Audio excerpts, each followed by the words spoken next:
रसीला engineer बाबू जगत सिंह के यहाँ नौकर था। 10 रुपए वेतन था। गांव में उसके बूढ़े पिता, पत्नी, एक लड़की और 2 लड़के थे। इन सबका भार उसी के कंधों पर था। वह सारी तनख्वाह घर भेज देता था, पर घर वालों का गुजारा न चल पाता।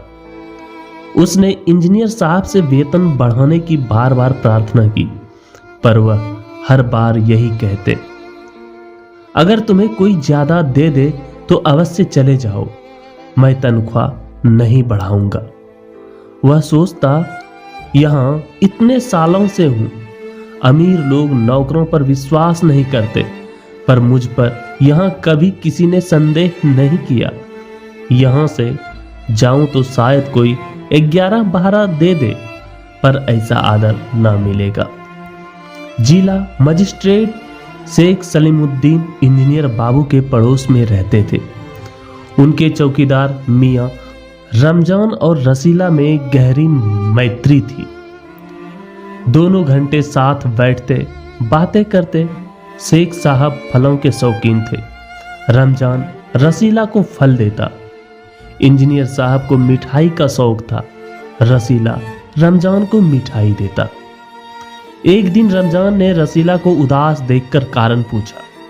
पहले तो रसीला छिपाता रहा, फिर रमजान ने कहा, कोई बात नहीं है तो खाओ सौगंध। रसीला ने रमजान का हट देखा तो आंखें भर आई। बोला, घर से खत आया है, बच्चे बीमार हैं और रुपया नहीं है, तो मालिक से पेशगी मांग लो।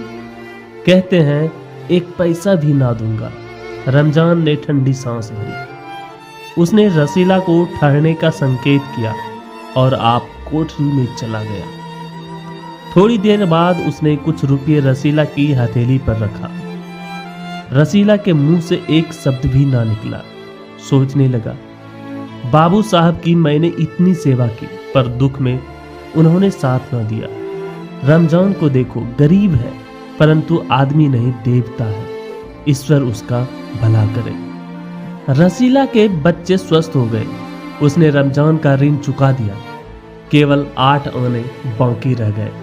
रमजान ने कभी भी पैसे न मांगे, फिर भी रसीला उसके आगे आंख न उठा पाता। एक दिन की बात है, बाबू जगत सिंह किसी से कमरे में बात कर रहे थे। रसीला ने सुना, इंजीनियर बाबू कह रहे हैं, बस 500, इतनी सी रकम देकर आप मेरा अपमान कर रहे हैं। आप समझें, आपने मेरा काम मुफ्त में किया है। रसीला समझ गया कि भीतर रिश्वत ली जा रही है। सोचने लगा, रुपया कमाने का यह कितना आसान तरीका है। मैं सारा दिन मजदूरी करता हूं, तब महीने भर बाद 10 रुपये हाथ आते हैं। वह बाहर आया और रमजान को सारी बात सुना दी। रमजान बोला, बस इतनी सी बात, हमारे शेख साहब तो उनके भी गुरु हैं। आज भी एक शिकार फंसा है, 1000 से कम तय ना होगा। भैया, गुनाह का फल मिलेगा या नहीं, यह तो भगवान जाने, पर ऐसी ही कमाई से कोठियों में रहते हैं। और एक हम है कि परिश्रम करने पर भी हाथ में कुछ नहीं रहता। रसीला सोचता रहा, मेरे हाथ से सैकड़ों रुपए निकल गए, पर धर्म न बिगड़ा।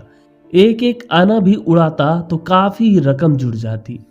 इतने में इंजीनियर साहब ने उसे आवाज लगाई, रसीला, दौड़कर 5 रुपए की मिठाई ले आ। रसीला ने 4.5 रुपए की मिठाई खरीदी और रमजान को अठन्नी लौटाकर समझा कि कर्ज उतर गया। बाबू जगत सिंह ने मिठाई देखी तो चौंक उठे। यह मिठाई 5 रुपये की है। हुजूर, 5 की ही है। रसीला का रंग उड़ गया। बाबू जगत सिंह समझ गए। उन्होंने रसीला से फिर पूछा। रसीला ने फिर वही दोहराया। उन्होंने रसीला के मुंह पर एक तमाचा मारा और कहा, चल मेरे साथ, जहां से लाया है।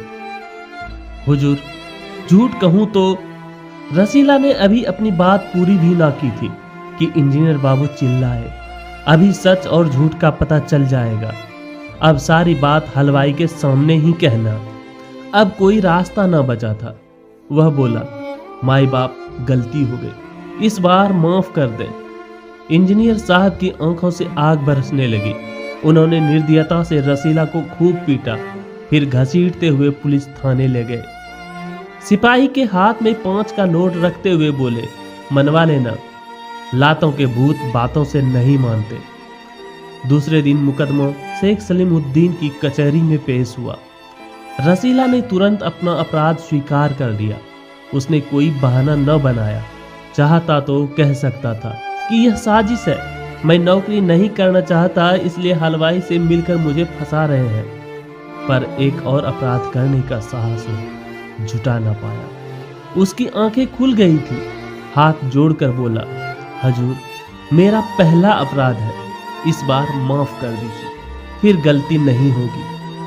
शेख साहब न्यायप्रिय आदमी थे। उन्होंने रसीला को 6 महीने की सजा सुना दी और रुमाल के मुंह पोंछा। यह वही रुमाल था जिसमें एक दिन पहले किसी ने 1000 रुपये बांध कर दिए थे। फैसला सुनकर रमजान की आंखों में खून उतर आया। सोचने लगा, यह दुनिया न्याय नगरी नहीं, अंधेर नगरी है। चोरी पकड़ी गई तो अपराध हो गया। असली अपराधी बड़ी बड़ी कोठियों में बैठकर दोनों हाथों से धन बटोर रहे हैं। उन्हें कोई नहीं पकड़ता। रमजान घर पहुंचा। एक दासी ने पूछा, रसीला का क्या हुआ? 6 महीने की कैद। अच्छा हुआ, वह इसी लायक था। रमजान ने गुस्से से कहा, यह इंसाफ नहीं, अंधेर है।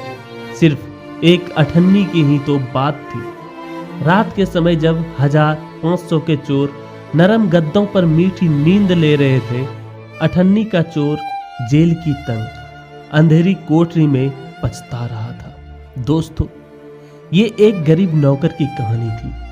आपको यह कहानी कैसी लगी, आप हमें कमेंट बॉक्स में जरूर बताएं। अगर यह कहानी आपको अच्छी लगी तो अपने दोस्तों के साथ शेयर करना ना भूलें। अगर आप मेरे चैनल पर पहली बार आए हैं तो चैनल को सब्सक्राइब कर लें। धन्यवाद।